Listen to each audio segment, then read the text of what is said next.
안녕하세요. 결혼이란 인생의 제2막을 시작할 뻔한 30대 여성입니다.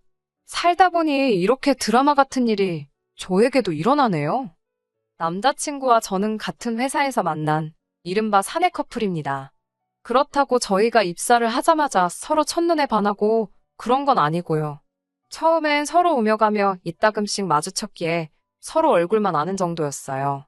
그러다 한 번은 회사에서 행사가 있었는데 그곳에서 우연찮게 남자친구와 제가 대화를 나누게 되었지요. 그때는 술도 조금 마신 상태였고 행사 분위기 자체가 제법 편안한 분위기였기에 서로 연락처도 교환하게 됐어요. 하지만 막상 다음 날부턴 다시 예전처럼 마주치면 눈인사나 나눌 정도였지. 뭐 딱히 친하게 지내거나 그런 건 없었습니다. 연락처만 가지고 있었지 문자 한번 주고 받은 적이 없었으니까요. 하지만 이후로 두어 달쯤 지났을 무렵 남자친구가 출장으로 갔던 곳에서 제 기념품을 사왔다며 만나서 직접 주고 싶다고 그러더군요. 솔직히 지금 나한테 데이트 신청을 하는 건가라는 생각이 들었네요. 아니나 다를까 역시나 남자친구는 주말 점심임에도 불구하고 정장 차림에 꽃까지 한 다발 들고 저를 기다리고 있었습니다. 게다가 행사 때와는 달리 귀까지 빨개져서는 어떻게든 대화를 이어가려는 그의 모습이 지금도 기억이 나네요.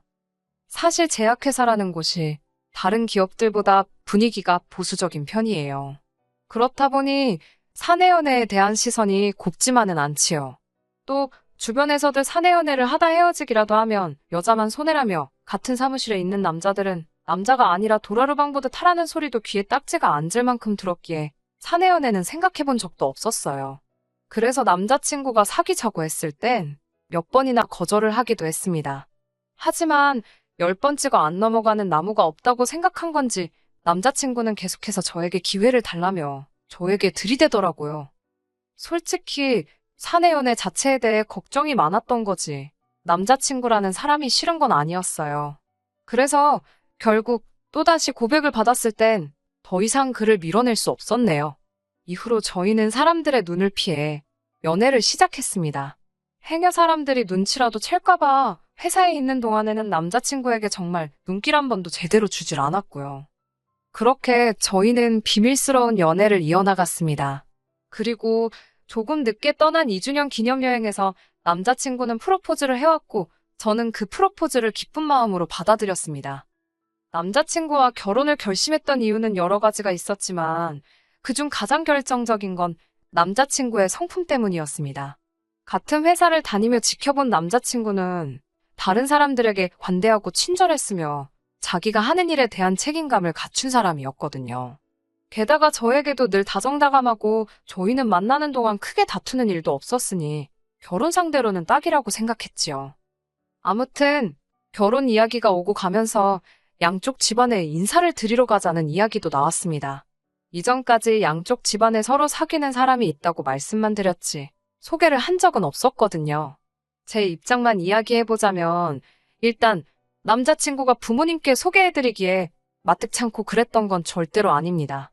사실 결혼을 약속하기 전에는 그래도 사람 일이라는 게 어떻게 될지 모르잖아요. 솔직히 정이라도 들었다가 서로 헤어지기라도 하면 저희 둘뿐만 아니라 어른들도 마음이 안 좋으실 것 같았습니다.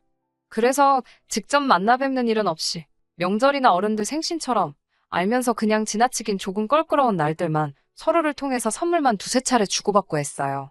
그리고 그때마다 남자친구가 어머님이 너무 좋아하셨다던가 절 너무 보고 싶어 하신다던가 그런 말을 해주었거든요. 전 그런 남자친구의 말을 철석같이 믿었기에 막연히 어머님께서 저에게 좋은 감정을 가지고 계실 줄 알았습니다. 저희 부모님도 남자친구에 대해서는 굉장히 호감을 갖고 계셨기도 했고요. 실제로 남자친구가 저희 집에 먼저 인사를 왔었는데요. 말이 인사지 집에서 저희 어머니가 차려주신 정말로 상다리 부러지게 차려진 밥상에 모여 앉아 화기애애한 분위기로 식사를 한 게 전부였습니다. 오고 간 이야기도 어머님께선 건강하시냐, 어머님 살아계실 때 잘해드려야 한다, 내 딸을 귀하게 여겨달라와 같은 지극히 부모님이 하실 수 있는 이야기가 전부였고요. 말이 나와서 말이지만 저나 남자친구나 서로에게 크게 부족한 부분도 없었습니다. 외모나 성격이야 측정 불가 항목이니까 제외하고 소위 결혼할 때 따지는 조건들만 얘기해 볼게요. 졸업한 대학도 비슷한 수준이었고 회사야 사내 커플이니 말할 것도 없지요. 남자친구가 저보다 나이도 3살 많고 사회생활도 먼저 시작했다 보니 저보다 연봉이 조금 높기는 했지만 몇백만 원 수준의 차이였습니다. 그리고 이런 이야기까지 하면 제가 너무 계산적으로 보일지도 모르겠지만 저희 부모님이 재벌은 아니어도 어디 가서 아쉬운 소리 하실 분들도 아니었고 노후 준비도 다 되어 있으셨어요. 어차피 이렇게 된 거 말이 나온 김에 다 해볼게요. 평범하고 경제적으로 부족함 없이 자란 저와 달리 남자친구의 사정은 좋지 못했습니다. 남자친구가 어렸을 때 부모님이 이혼을 하셨다는 사실을 사귄 지 얼마 되지 않았을 때 듣게 되었습니다. 요새야 이혼 가정이 예전보다는 흔하다면 흔해졌고 제 주변에도 이른 결혼을 후회하고 다시 돌아온 지인들도 있었으니 이혼 사실 자체가 충격적이진 않았습니다. 두 분이서 무슨 일로 이혼을 하시게 된 건지는 정확히 듣지는 못했네요. 좋은 일도 아닌데 먼저 말해주지 않는 걸 제가 나서서 꼬치꼬치 묻기가 그렇더라고요. 다만 아버님에 대한 남자친구의 감정이 굉장히 부정적인 걸로 보아서는 아버님의 잘못으로 헤어지신 게 아닌가 추측만 할 뿐입니다. 아무튼 여기까지야. 남자친구가 잘못해서 생긴 일은 아니니까 이게 남자친구의 단점이라고 생각하지는 않았어요. 그냥 참 안 됐다 정도랄까요? 이런 상황에서 오만하게 들릴 수도 있겠지만요. 남자친구의 어머님께서 저를 탐탁치 않아 하실 줄은 예상하지 못했습니다. 하지만 예비 시댁에 인사를 드리러 가는 날 차 안에서 남자친구가 그러더라고요. 사실은 어머님께서 절 별로 안 좋아하신다고요. 이유가 뭐냐니 자기도 잘 모르겠답니다. 그러면서 한다는 말이 어머니께서 예전부터 자기한테 의지를 많이 하셨는데 갑자기 결혼을 한다고 하니까 서운해서 그러시는 것 같다나요.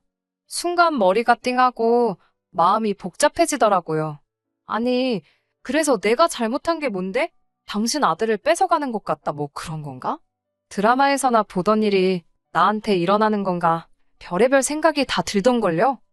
어느새 예비 시댁에 도착했을 땐 차 안에서 들었던 말이 있어서인지 출발할 때보다 2배 이상 긴장한 제 자신을 발견할 수 있었습니다. 그래도 여기까지 와서 어디 도망갈 수도 없고 어머님 마음에 들게 잘 해야겠다는 생각을 했습니다. 지금 생각하면 그런 생각을 했다는 것 자체가 억울하네요. 그렇게 들어선 시댁에는 예상하지 못한 분도 계셨는데요. 그건 바로 시이모님이셨습니다. 앞서 남자친구의 부모님이 일찍이 이혼을 하셨다고 했잖아요. 실제로 두 분이 이혼하신 후 남자친구는 어머님과 둘이 살게 되었는데 그 생활이 쉽지만은 않았던 모양이에요. 그나마 다행인 건 근처에 어머님의 언니분, 그러니까 이모님께서 살고 계셨답니다. 그래서 이모님 내외분께서 여러 가지로 많은 도움을 주셨다고 하더라고요. 솔직히 저는 이 부분에 대해 그다지 크게 생각하지는 않았습니다. 그도 그럴 것이 저희 어머니도 이모하고 모든 일에 있어서 같이 울고 웃으며 가깝게 지내시거든요. 그래서 어머님과 시이모님의 관계도 그 정도로 생각을 했어요. 오히려 자매 중 한 명이 곤란한 상황인데 다른 한 명이 모른 척 하는 게 더 이상한 거 아닌가요? 하지만 그렇다고 해서 제가 시이모님을 오늘 뵐 수도 있을 거라고 예상하지는 못했지요. 그래서 솔직히 당황스럽고 부담스러웠습니다. 가뜩이나 어머님도 절 안 좋아하신다는 소리를 들은 마당에 이모님한테까지 신경을 써야 한다니 부담감이 어마어마했지요. 이런 비교는 하면 안 되지만 솔직히 남자친구가 저희 집에 인사를 하러 왔을 때와는 상황이 완전 달랐습니다. 저도 뭐 상다리 부러지는 밥상을 기대한 건 아닙니다. 하지만 아예 밥도 안 주실 줄은 몰랐지요. 하시는 말씀이 저희가 너무 늦게 와서 어머님과 이모님이 먼저 식사를 하셨답니다. 당신들은 나이가 있어서 제때 식사를 안 먹으면 속이 아프시다고요. 무슨 말씀을 하시는지는 알지만 저희가 도착한 시간은 정오 12시 반이었습니다. 제가 서운할 만하지요. 그렇게 저희는 식탁이 아닌 거실에 모이게 되었는데요. 거실에 있는 소파가 3인용이었습니다. 남자친구가 저더러 소파에 앉으라며 자기는 바닥에 가서 앉더라고요. 그러자 어머님과 이모님께서 남자친구에게 너는 배탈도 잘 나는 애가 왜 바닥에 앉냐며 당신들 중 한 분이 바닥에 앉겠다고 말씀만 하시더라고요. 분위기상 제가 내려가 앉아야 하는 분위기였습니다만 저도 그냥 버티고 있었어요. 저도 인사드리러 온다고 차려입느라 치마 차림이기도 했고 결국 남자친구가 어느 방에선가 간이 의자를 들고 나왔습니다. 그렇게 네 사람 모두 의자에 앉기는 했지만 기분이 정말 별로였지요. 이렇게 노골적으로 저에게 싫은 감정을 보이실 줄은 예상치 못했으니까요. 하지만 제가 이런 일로 파혼을 결심하게 된 건 절대로 아닙니다. 제가 결정적으로 파혼을 결심하게 된 건 어머님과 이모님 두 분의 욕심 때문이에요. 특히 이모님의 욕심은 저로 하여금 이 집구석은 내가 감당할 수가 없겠다는 확신을 갖게 만들었습니다. 이모님께서는 그동안 말만 들었지 실물로는 처음 본다면서 네 시어머니 될 사람은 너한테 말하지 말랬지만 자기가 이 말은 꼭 하셔야겠다면서 인사 순서부터가 아주 잘못되었답니다. 저는 처음에 무슨 말씀을 하시는 건가 했어요. 그런데 이모님 말씀이 제가 남자친구와 결혼을 하기로 했을 때는 어머님의 허락을 먼저 구해야 되는 거랍니다. 시어머니 될 사람이 이 결혼은 해도 좋다라고 허락을 해주시면 그때 장인장모 될 사람한테 제가 이 집 사위 될 사람입니다 하고 인사를 드리러 가는 게 예의라나요? 아니 그러면 저는 허락을 받아야 되는 사람이고 남자친구는 뭐 저희 집에 통보를 하러 가는 거예요? 어이가 없었지만 최대한 웃는 얼굴로 이모님 저도 인사를 드리러 오는 거고 남자친구도 저희 집에 인사를 드리러 가는 거지요. 그리고 저희 집에 먼저 인사를 드리러 오게 된 건 저희 집에 좋은 고기가 선물로 들어왔는데 아버지께서 사위 될 사람하고 같이 먹으면 좋겠다 하셔서 그렇게 된 거라고 남자친구도 좋다고 했다고 설명을 드렸습니다. 그러자 이모님께서는 변명 같은 거 할 시간에 죄송합니다 사과를 하는 게 맞다면서 저더러 어른이 무슨 얘기를 하면 억울하고 속상해도 가만히 듣고 반성할 거리를 찾아서 반성을 하랍니다. 원래 처음에 예비 시댁에 가면 며느리감 기죽여 놓으려고 말도 안 되는 억지를 쓰는 시부모님들이 계시다는 소리를 일전에 들은 적이 있습니다.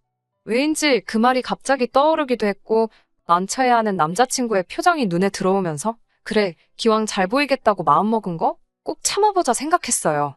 하지만 이모님은 그런 제 속을 아시는지 모르시는지 계속해서 말도 안 되는 소리를 하셨습니다. 급기야는 혼수와 예단까지 당신이 들먹이시더군요. 저더러 집은 어떻게 할 생각이냐길래 남자친구와 반반으로 부담하기로 했다고 했습니다. 이 부분은 미리 이야기가 된 부분이었고요. 저 때문이 아니라 남자친구의 사정을 고려해 반반이 된 상황이었습니다. 그런데 이모님께선 그러면 네 시어머니는 어쩔 셈이냐고 물으시더군요. 제가 남자친구를 쳐다보며 그 문제는 조카분하고 직접 이야기해보시는 게 좋지 않겠냐고 되물었습니다. 그러자 내가 너한테 물었지 조카한테 물었냐며 어쩔 셈이냐고 다시 한번 호통치듯 물어보시더군요. 어머님께서는 됐다고 요새 어느 며느리가 시애미랑 같이 살길 좋아하겠냐면서 요샌 시자만 붙어도 짐작 취급이란다고 아이고 소리를 연신 내시더군요. 솔직히 모시고 살 생각 없었습니다. 남자친구도 모시지 않아도 된다고 했고요. 지금도 남자친구랑 어머님은 따로 살고 있는데 결혼까지 하는 마당에 갑자기 합가를 할 이유가 없잖아요. 그런데 순식간에 무슨 앞뒤 다 잘라먹고 저만 나쁜 며느리가 되어 있더라고요. 더 웃긴 건 제가 벙쪄서 아무 말도 못하고 있는데 이모님께서 어머님께 넌 가만히 있으라면서 당신이 이 집 제일 큰 어른으로서 한마디 하시겠답니다. 그러더니 저희가 결혼을 하든 쌈을 싸먹든 당신은 저희가 할 도리만 제대로 하면 아무런 참견도 안 하실 거랍니다. 그러면서 집 문제는 저희 둘이 알아서 하고 시어머니를 안 모시고 사는 것도 알겠답니다. 대신 저희가 결혼하는 대로 어머님을 당신 집으로 데리고 가실 거래요. 나이든 어머님이 혼자서 사는 걸 더 이상은 두고 볼 수가 없다나요. 문제는 당신 집이 오래된 주택이라서 손볼 곳이 한두 군데가 아니랍니다. 그러면서 너희 어머니가 건강하게 오래 사시려면 그 집을 손봐야 할 것 같다면서 그 비용을 저더러 내라더군요. 더 어이가 없었던 건 남자친구가 그거 진짜 괜찮은 생각인 것 같다며 저한테 동의를 구했다는 거예요. 어처구니가 없어서 제가 남자친구에게 이게 뭐가 괜찮은 생각이냐고 되받아쳤습니다. 순간 분위기가 싸해지더라고요. 분위기고 뭐고 그런 걸 신경 쓸 정신도 없었어요. 제가 남자친구에게 다시 한번 뭐가 괜찮냐고 그걸 내가 왜 내냐고 물었습니다. 그러자 이모님께선 저더러 그게 무슨 말버릇이냐며 저더러 맨손으로 시집오려고 했냐입니다. 아까도 말씀드렸다시피 반반 결혼을 하기로 했어요라고 대답했더니 반반이고 뭐고 그래서 예단을 안 한다는 거냐고 화를 내시더군요. 이모님 집 리모델링 해드리는 게 예단은 아니지요라고 또 받아쳤습니다. 그러자 이번엔 어머님께서 당신이나 이모님이나 다를 것이 없다며 이모님한테도 당신 대하듯이 하면 되는 거랍니다. 아니, 그러면 저한테는 어머님이 두 분이신 거나 마찬가지냐고. 솔직히 이때는요. 저도 당황스럽기도 하고 남자친구는 편도 안 들어주고 뭐 혼이 빠지는 기분이라서 되는 대로 말이 나갔어요. 어머님께선 그렇게 생각하지 말고 대신 너는 아버님이 없지 않냐입니다. 아, 이게 무슨 말도 안 되는 논리인가. 화가 나더라고요. 그래서 제가 얼마냐고 물어봤습니다. 도대체 얼마를 나한테 뜯어내려고 그러시나 싶어서요. 그러자 하신다는 말씀이 한 4천만 원이면 그럭저럭 될 것 같답니다. 4천만 원이 네 집 똥개 이름도 아니고 당시 남자친구가 모아둔 돈이 6천이었는데 서로 6천씩 들고 결혼하기로 했는데 어떤 정신 나간 여자가 예단으로 4천을 예상하겠어요? 너무 짜증이 나서 이모님이나 어머님한테는 대꾸도 하기 싫더라고요. 제가 주섬주섬 가방하고 옷을 챙기자 남자친구가 뭐 하냐고 묻길래 아니, 이 결혼 못하겠다고 그랬어요. 돈이 없어서 못하겠다고 웃으면서 말했네요. 그냥 너 장가갈 때 쓰려고 모았다는 그 6천으로 이모님 댁이나 고쳐드리고 그게 좋겠다고요. 그러자 이모님께서는 저거 보라고 시댁이 아니라 지네 집에 먼저 갔을 때부터 마음에 안 들었답니다. 그리고 당신은 솔직히 돈이 아니라 제가 먼저 나서서 이모님, 저희가 어머님 모실게요. 뭐 그런 소리가 듣고 싶어서 한번 저를 시험해 본 거라나요? 그게 더 화가 나더라고요. 자기가 뭔데 저를 시험을 해봅니까? 저도 너무 화가 나서 아이고 제가 원래 시험을 잘 보는 편인데 이번 시험은 너무 어려워서 기권하겠다며 한껏 빈정거리고 그 집구석을 나와버렸습니다. 나와서 택시를 잡으려고 하는데 속에서 정말이지 천불이 나더라고요. 뭐랄까 화를 주체할 수가 없었달까요? 그때 남자친구가 저를 쫓아왔던지 뒤에서 헉헉거리며 제 이름을 불렀습니다. 제가 뭐하러 쫓아왔냐니까 이모님 성격이 원래 괄괄하시다며 그리고 자기가 생각해도 4천은 과하다며 2천만 하랍니다. 자기가 잘 말해주겠다나요. 그러면서 제 손목을 낚아채는데 어이가 없어서 저도 모르게 이 미친 X라고 욕을 하곤 정강이를 발로 차버렸네요. 정강이를 맞으니까 아프긴 했는지 지 다리를 부여잡으며 휘청하는데 확 밀어버리곤 그대로 택시에 올라타 버렸지요. 2년 동안 누구보다 예쁜 사랑을 했다고 믿었는데 이렇게 저질스럽게 끝나게 될 줄은 꿈에도 생각지 못했습니다. 억울한 마음에 눈물이 펑펑 쏟아졌어요. 택시 기사분께서 살다 보면 이런 일 저런 일이 다 있다며 내릴 때는 눈물 닦고 내리라며 위로의 말을 건네주셨습니다. 그 택시기사분께 제 사연을 듣게 되신다면 정말 감사했다고 인사드리고 싶네요. 그렇게 주말이 지나가고 주말 내내 남자친구에게서 전화가 걸려왔지만 받지 않았습니다. 회사에서도 철저하게 무시했어요. 다행히 회사에선 지도 티를 안 내더군요. 이게 벌써 3주 전 일이고 지금까지 서로 진짜 개무시하면서 지내고 있습니다. 솔직히 너무 피곤하긴 해요. 신경이 쓰이지 왜 안 쓰이겠어요? 똥이 더러워서 피하지 무서워서 피하냐는 심정으로 이직 준비 중입니다. 걱정하지 마세요. 낮춰서 갈 건 아니니까요. 보란 듯이 더 좋은 곳으로 가서 한껏 비웃어 주렵니다. 끝까지 들어주셔서 감사합니다. 오늘의 사연은 여기까지입니다. 구독과 좋아요, 알람 설정 부탁드리고 더 좋은 사연으로 다시 찾아뵙겠습니다. 감사합니다.